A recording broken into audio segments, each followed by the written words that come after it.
Alright, asante sana Abel Mponela pamoja na mwana Central ambao umeendelea kusalia na Central Clouds TV tamati ikiwa ni saa 3 kamili usiku. Mimi ni Ali Kashmir. Unionapo kuna jambo wakati wa tochi ndio huu mjadala ukiwa ni sehemu ya mazungumzo ambayo kimsingi yanabebwa na hoja na mitazamo ya vijana wenzangu hapa ambao nimekutana nao. Hawa ni wasomi kutoka vyuo mbalimbali, lakini taaluma iliyowabeba ni masuala ya uandishi wa habari ambao kimsingi inawafanya pia waweze kutumia digital platform kwenye shughuli zao za kila siku, kwenye kutimiza wajibu wao, lakini kwenye kuleta pia mabadiliko na kuongeza chachu ya uchumi wa maisha yao kwa kile ambacho wanakiamini kwenye digital platform. Tumemsikia Joyce Mahuta, tumemsikia pia Tamimu Saburi, lakini tumemsikia Abel Mponela akitupitisha kwenye makala ambayo imebeba taswira pana ya namna mtazamo ulivyo, mawazo na nini ambacho kinapaswa kufanyika kwenye sehemu ya kiuwekezaji wa masuala ya kidijitali na fikra za watu mbalimbali ili tufikie kwenye lengo mama la mtandao wa kijamii ambao unatija na unaobeba hadhi na heshima na taswira pamoja na misingi ya taifa letu kama taifa la Tanzania. Tamim ameshazungumza. Ibra, mwanzoni ulizungumza, ulieleza kwamba kwenye ubobezi wako wa masuala ya kidijitali pamoja na kwamba na taaluma yako ulionayo kwenye digital, namna gani ambavyo imekupush ama umeitumia kuweza kukusogeza karibu na watu na kukubadilishia mtazamo wa kile ambacho unakitazama zaidi, kuamini kwamba inaaminika kwamba ili nionekane kulingana na taaluma yangu napaswa kwenda ofisini zaidi pasina kuanza kwenye digital platform ambayo napaswa kuitumia kama sehemu ya platform ambayo imewekwa. Sawa, mimi naweza nikasema kwamba kwanza hii ni taaluma ambayo nilikuwa naikubali sana, nilipenda tangia ni mdogo, tangia nasoma nipo sekondari labda. Mimi kati ya kitu ambacho nilikuwa natamani nije kupata fursa angalau labda kuwa sehemu ambayo nitaweza kuonesha labda uwezo wangu kwenye taaluma hii ya photography na videography. Sasa nilikuwa nafikiria ni sehemu gani labda naweza nikaonesha uwezo wangu, lakini baada ya kuwa nipo chuo kupata nafasi ya kuenda field, nilipata nafasi ya kuwa katika taasisi ya hapa Clouds. Kuja Clouds hapa nikasema hii ndio ile nafasi ambayo nilikuwa natamani siku zote niwe sehemu hii hapa. Kwa baada ya kuwa hapa mimi nikaona kabisa hii ndio fursa mimi kuonesha kipaji changu. Umeona? Nikaonesha ule uwezo wangu na nashukuru Mungu pia uwezo wangu pia ulionekana mpaka sasa hivi bado unaendelea kuwa hapa. Teknolojia imekuwa ni msaada, imebeba msaada gani kwako kufika hapa ulipo? Nimekuwa nikitengeneza labda nilikuwa nikifanya kazi sana kama masuala ya kupiga picha, kutengeneza video graphics, nilikuwa nafanya kazi sana mtaani, kwa hiyo ilikuwa inaniingizia kipato na mimi nashukuru Mungu naweza kupata vile vya nauli hivi, unaona, kujikimu labda kula kila siku kupitia taaluma yangu hii hapa imeweza kunifikisha hapo. Sam, naam. Generation Z, kundi rika la vijana, unafikiri lina mahitaji gani kwenye masuala mazima ya teknolojia kwa hivi sasa? Mahitaji yenu ni yapi ambayo mnayahitaji zaidi kwenye teknolojia kwa ujumla wake? Kama ni uwekezaji, kama ni kitu gani ambacho kinahitajika ambacho unaona sisi kama vijana kikifanyika tunaweza tukafikia lile lengo ambalo tunalihitaji? Shukrani. Kwanza kabisa vijana katika ili tuone tunanyooka katika swala zima la teknolojia, lazima tuhakikishe kwamba tuna mitaji. Kwa sababu kwa nini nasema mitaji? Kwa sababu kuna baadhi ya, kwa mfano kama mimi visual editor, kuna baadhi ya programu ambazo nakuwa natumia zinahitaji leseni. Ili upate leseni lazima ufanyaje? Lazima ulipie. Umeona bwana?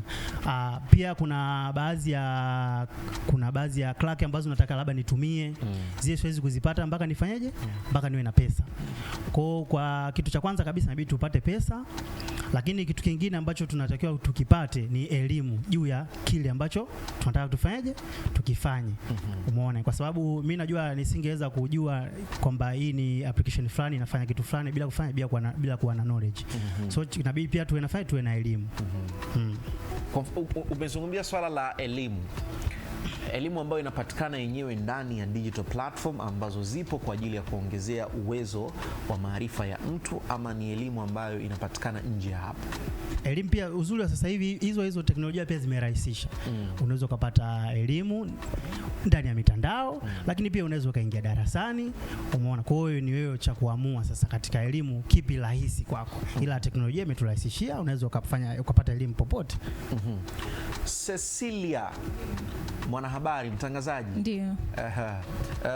Moja kitu ambacho natamani kukifahamu, unapozungumzia tasnia ya habari na teknolojia, ni vitu ambavyo vinalandana na kasi yake inapaswa kuwa sawa kulingana na mabadiliko ya ulimwengu na kasi ya upelekaji na ufikishaji wa taarifa. Kuna namna ambavyo pengine kwa mtazamo wako unaona tupo nyuma kwenye sehemu ya kiuwekezaji, lakini kwenye matumizi yenyewe husika ya teknolojia kwa kundi la vijana?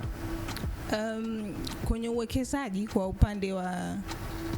upande wa utangazaji, kuna uwekezaji upo. Kwa upande wangu mimi naona uwekezaji upo, kwa sababu kama mtu ana simu kubwa, kwa nini asionyeshe kile kipaji chake kwamba mimi natangaza, akaonesha kwamba ninaweza 1 2 3. Kuna wale watakao kuja pale mbele watamwambia, bwana, hapa umeweza, hapa utakufanya 1 2 3 uwe bora zaidi. Uwekezaji upo kwenye sekta ya utangazaji. Na kwa mafanikio kwa upande wa kidijitali ni makubwa. Kwa mfano mimi nimeshoot some videos, niko na ripoti au natangaza au nafanya kitu changu ambacho mimi nakipenda. Ile digital itanisaidia mimi kukua zaidi, kufanya watu wengine wanione nafanya nini, na hichi kitu ninachokifanya kitanisaidia mimi kwenye kupata some impact. Hivi moja ya kitu ambacho nataka kukifahamu, tuanzie kwa content creator hapa, Joyce Mahuta. Kwa nini content creator wenzetu wengine huwa wanapata pesa nyingi, lakini sisi huku tunaishia kupata comment tu? Kwa experience ambayo wewe uko nayo. Okay. Tunarudi hapo kwenye teknolojia. Sisi kibongo sio kwamba hatuna teknolojia. Teknolojia ipo. Ila ile teknolojia kwa kibongo sasa hatujawekewa mifumo ambayo inatufaidisha sisi. Ndio maana tunaweza tukasema sisi tuko nyuma, wenzetu wako mbele zaidi, kwa sababu wao wanafaidika, sisi tunatafuta umaarufu. Ukiangalia content creators wengi wa kibongo wanapata sana umaarufu kuliko pesa. Kwa sababu gani?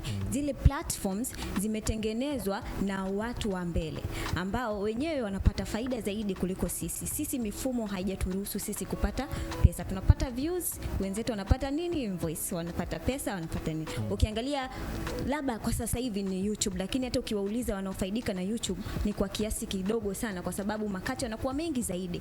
Kule wao wenzetu zile views za YouTube zinawapa pesa moja kwa moja. Lakini sisi huku mpaka ufanyeje, umtumie mtu upite huku, yani unajikuta hela unakuja kuipata ni ndogo. Ukiangalia TikTok wenzetu wanapata pesa, lakini sisi tunapata umaarufu, tunapata views, comment, tunacheka, basi tunafurahia ile kupita ule fulani anafanya hiki, lakini kumbe unaumia. Sio, unaelewa? Kwa hiyo teknolojia ipo, sio kwamba haipo, ipo, lakini kibongo teknolojia sisi hatuitumii, na wala hatuna mfumo ambao unatusaidia ile teknolojia itusaidie pia sisi. Kwa tuko nyuma. Kwa nini mitazamo yetu kwa sisi vijana tunaamini matumizi ya teknolojia yanabaki kutupa umaarufu tu na si kutuongezea thamani kwenye maisha yetu, kwenye uchumi wa kila siku ambao kijana anapaswa kupata chochote? Tunaamini kwamba umaarufu unatutosha peke yake. Sio mtazamo, ni uhalisia wa maisha kila siku na uhalisia wa Tanzania yetu, tunaweza tukasema. Kwa sababu mimi siwezi tu kuamua kutazama kwamba mimi ni maarufu afu sina pesa wakati ninajua kuna sehemu ya kupata pesa. Hapana. Ila njia ninayoitumia hainipi pesa, inanipa umaarufu. Nitaukataa? Hapana, huwezi kukataa. Kwa sio mtazamo, ni hali ya halisi. Hapo umesema wengine huwa wanapata pesa kulingana na njia hiyo ambayo wengine wanaitumia kupata umaarufu. Au wengine sio wa Tanzania. Sasa kwa nini sisi tunashindwa? Yaani nipe sababu ambazo, ama nipe solution solution ambayo wewe kwa mtazamo wako unaweza ukaona kwamba inaweza ikatubadilisha hiko kitu ama pengine kama sio fikra basi tukabadilisha njia ambayo tunaweza tukafikia lile lengo ambalo tunahitaji? Sisi kama sisi wenyewe hatuwezi, kwa sababu tungekuwa tushaweza tungefanya, kwa sababu tunajitahidi sana, lakini issue na tatizo ni mfumo. Serikali ingilie kati labda kwenye huo mfumo, kwa sababu ni yale mfumo wa Tanzania haujaruhusu sisi zile pesa zije kwetu moja kwa moja, lakini wao kwa kuwa ukiangalia hizi platform nyingi sana ni za watu wa mbele, sio za kwetu. Hata sijui Instagram, YouTube, WhatsApp, sijui vitu gani, zote zimetengenezwa kule. Kwa zile zinawapa access wale rahisi sana wenyewe kupata pesa kuliko sisi. Kwa shida sio sisi. Sisi tunajitahidi sana, na ukiangalia content creators wengi wanajitahidi kufight ili hiyo iwe. Ukiangalia Kiredio na fight kila siku. Kwa nini sisi hatuongezi? Sio kwamba sisi hatutaki, tunazitaka zile pesa. Ila Tanzania yetu. Kwa serikali labda iangalie, itengeneze au iangalie inafanya nini ili sisi hizi na platforms zituingizie na sisi pesa. Unahisi hapo kunaweza ikawa kuna fursa ya kuanzisha vitu vya kwetu sisi wenyewe? Kwa mfano Tanzania tuko zaidi ya watu milioni 60. Ndani ya watu milioni 60 tukianzisha kitu chetu ambacho kinatengeneza pesa kwenye hawa watu milioni 60, hakiwezi kawa ni fursa na kikawa na tija kwenye hizo digital platform, kama ambavyo tumeona kwa wenzetu mataifa kama China wana digital platform zao ambazo inawezekana sio maarufu kwetu, lakini kwao zinatengeneza pesa. Mataifa mengine kama Russia, mataifa mengine hata Marekani kama hizo TikTok, Instagram na vitu vingine. Mimi nafikiri inawezekana. Kwa sababu tumeona watu wangapi wanaonyeshwa mtoto katengeneza gari. Huyu mtoto katengeneza nyumba hivi. Kama wanaweza kutengeneza vile vitu, sisi tunashindwa nini? By the way, tunaweza tukatengeneza apps ndogo ndogo tu ambazo tunazitumia sisi kama sisi. Labda kwa mfano kuna apps zile za wanachuo wanatengeneza ili kwa kama tunaweza kutengeneza hivyo, hata hivi vingine tunaweza. Ni vile tu hatujaamua. Ndio maana nikasema teknolojia ipo. Sio kwamba ipo na imekuwa sana, lakini haitumiki na wala hatujui namna ya kuitumia, au labda hamna sheria ambazo zinaweza zikaturuhusu sisi tufanye kitu kizuri kuhusiana na teknolojia. Lakini kila kitu kinawezekana. Yaani akiazaliwa mtoto hapa ana akili nyingi, wakati akatrend ametengeneza gari, hatuwezi kushindwa kutengeneza hivi vitu ambavyo vinachukua tu system za kwenye simu. Yeah. Joy. Pata Joy. Unataka kuzungumza jambo?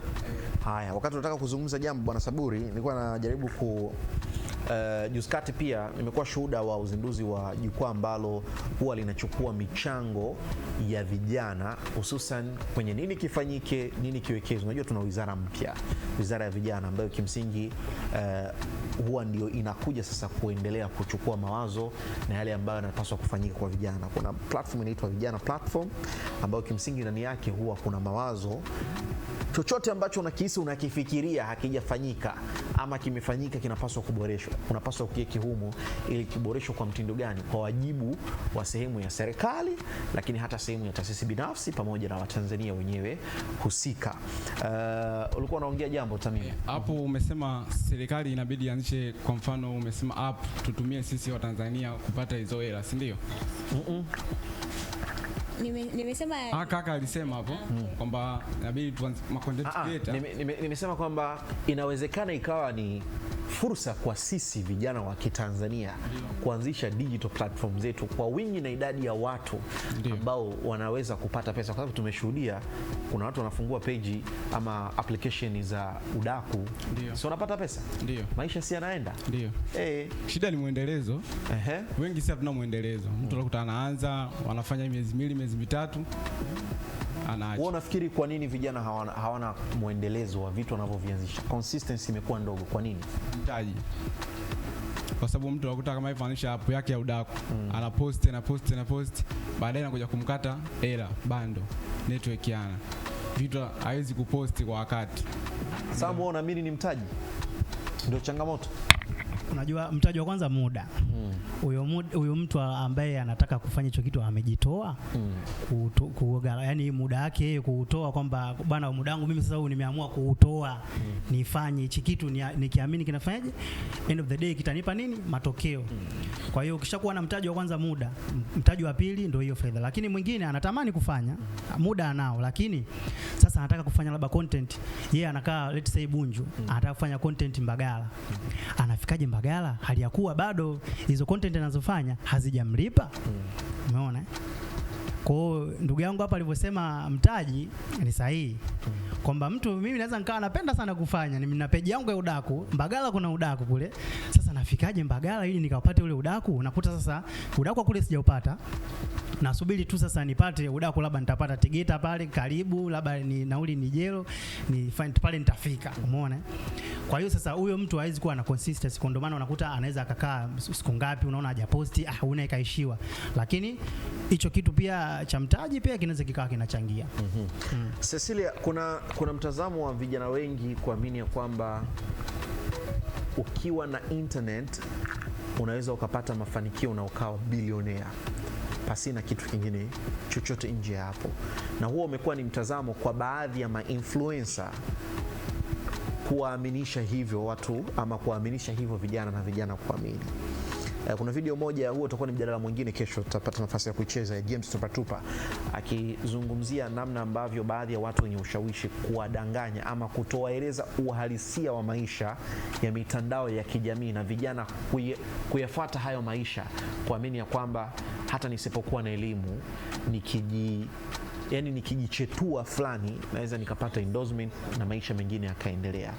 Nini tufanye kuhakikisha kwamba mipaka ya mitandao ya kijamii inakuwepo kwa kundirika la vijana na wanafuata misingi mizuri na maisha mengine ya utafutaji na kuingizia pesa yanaweza kuendelea?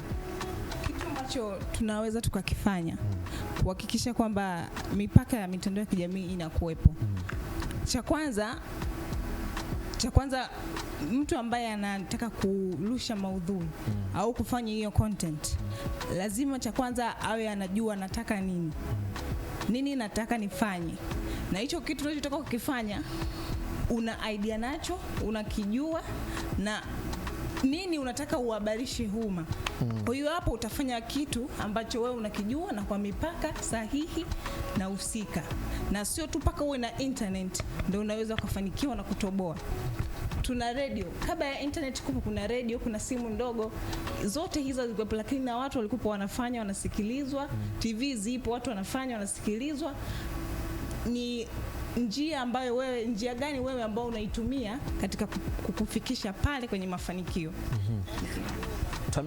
Ibra, kwa wakati ambao tupo hivi sasa, kwa namna tunavyokwenda, unafikiri sehemu gani ambayo inapaswa kuongezea nguvu ili kukamilisha sehemu ya takwa kubwa la vijana kwenye mitandao ya kijamii kama hiki ambacho walikuwa hakipo kinapaswa kuwepo ama kuwekewa nguvu kiweze kutokea?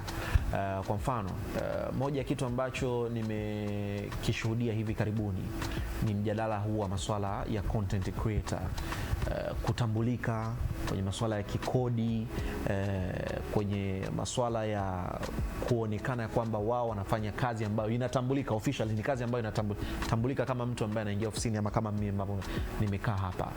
Wapi unaona kuna gap linapaswa kufutwa ama kuongezewa mkazo zaidi kwenye kuhakikisha kwamba Generation Z inapiga hatua kwenye masuala ya kidijitali na inapata kile ambacho inakihitaji?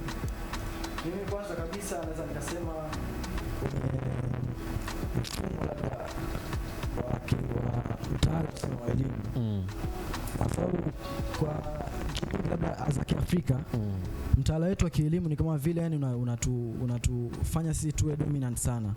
Unakuta mtu bwana tangia upo mdogo unasoma, unatamani kuwa mtu fulani, lakini wewe unajikuta unasoma tu kulingana na mtaala uliopo. Unamaliza bwana mtaala bwana, unasoma kusudi umalize tu mtaala, unafika form 4 unajikuta umemaliza form 4 labda umepata alama, unania kuwa daktari. Unaweza form 4 unakuta umefeli, labda umepata alama ambazo hazikufanya wewe uwe daktari. Unajikuta sasa unalazimika kwenda HKL. Unafanya kitu kama HKL. Unaamua tu na wewe uende, sasa utafanyaje? Sababu ni mfumo umekutaka wewe usogee huko. Baada ya hapo mwisho siku unaingia chuo, unajikuta option pale zipo, kozi zipo tofauti ambazo wewe hukuzitegemea utazichukua. Unajikuta sana wewe bwana unachukua tu bwana, ngoja nichukue kozi hapa, nitafanyaje sasa? Unachukua unasoma pale. Mwisho siku hiyo ni kikubwa niseme labda mtaala wa kielimu ubadilishwe, uboreshwe. Yaani kama mfano kwa wenzetu kule naweza kusema labda mtu tangia yupo mdogo anasoma anasoma, lakini kuboreshwa anakuwa kwa namna gani? Sababu sasa hivi hapo mabadiliko kadhaa ambayo yamefanyika kwenye maboresho mtaala wa elimu na kwenye umuhimu wa hilo kuna wanasema elimu amali ambayo kimsingi inakwenda kuibua vipaji vya watoto toka wanapokuwa mashuleni. Kama mimi ni fundi seremala, yani kulingana na masomo yale ya amali ambayo yapo kiuhalisia, wapi ambapo unaona panapaswa kuwekewa nyama ama ujazo kwenye hiki ambacho umekizungumzia? Hapo nahisi kama nilivyosema, mfumo wa kielimu ubadilishwe. Mtu tangia yupo mdogo, basi aangalie huyu mtu bana anaweza akakuwa mzuri kwenye engo fulani, basi ngoja tumtengeneze akaweze kwenda kwenye engo fulani.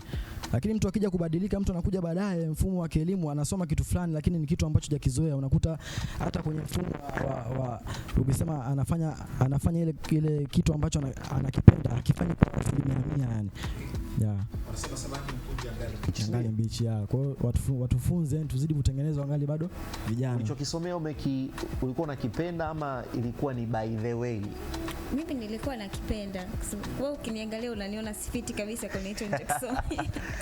Mimi napenda, nimesoma kitu ambacho nakipenda. Mimi mkimwangalia mnaona ana fit kabisa kwenye anachokipenda. Ana fit kweli. Haya, tuendelee. Mimi nilitaka kuongezea hapo kwenye swala alikuwa anaongelea Ibra, nini kibadilike. Tunaangalia teknolojia sasa hivi inatupeleka wapi? Imetupeleka kwenye matumizi ya AI.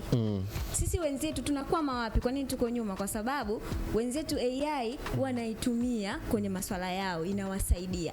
Sisi huku AI tunaiogopa kwamba itatuharibia, itachukua ajira zetu hivi na vile. Ndio maana unakuta wenzetu wanaitumia vizuri, inawapeleka na inawasogeza mbele, inawaokolea muda. Lakini sisi tunajikuta tunazidi kuikandamiza ile AI ili sisi tufanye mambo yetu sisi kama sisi, mwisho wa siku tunajikuta hatufaidiki. Kwa hiyo nini kifanyike?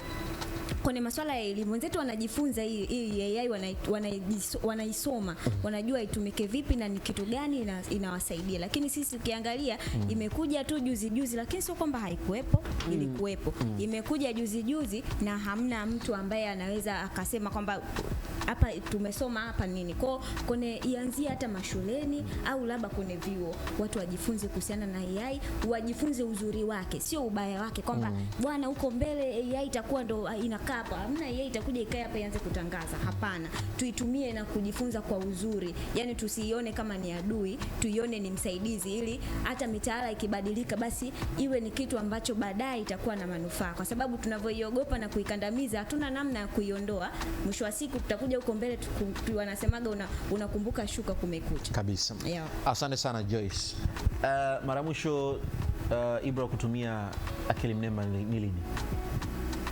Namba mimi naitumia kila siku. Leo umeitumia kwenye nini? Kuunganisha picha ukiwa wewe au umeitumia kwenye nini? Naitumia kwenye kufikiria tu content fulani ya kufanya. Nikitaka kufanya content fulani, labda kutengeneza maudhui fulani, nifanye vipi yani? Okay. Nipo tofauti yani Sasa umeitumia mara mwisho akili mnemba kwenye nini? Asubuhi kabisa na mapema. Umeandika nini? Yaani uliandika nini kikusaidie? Mimi kwenye issue nzima ya visual editor, so kuna baadhi ya idea ambazo unakuta ulishafanya. Sasa unaona anyway, acha nimshirikishe na huyu. Umshirikishe na AI.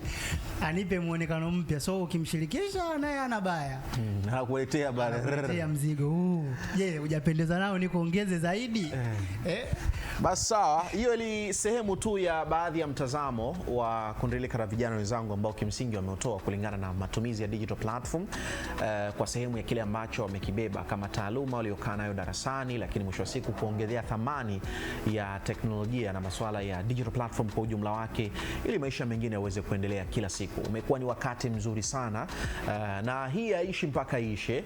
Muendelezo wa majadiliano ya Centro na vijana yanakuwa ni endelevu kila uchao, sababu vijana na Centro ni watu ambao wanaendana, ni watu ambao kimsingi wanapaswa kukaa na kuzungumza yenye tija ya taifa la Tanzania kila uchao. Kwa niaba ya Tamim, Sam, Sesi, si ndio? Mtangazaji pale, Ibra pamoja na Joyce Mahuta, mimi niwashukuru sana kwa muda wenu, kwa sababu tunaye mtangazaji hapo.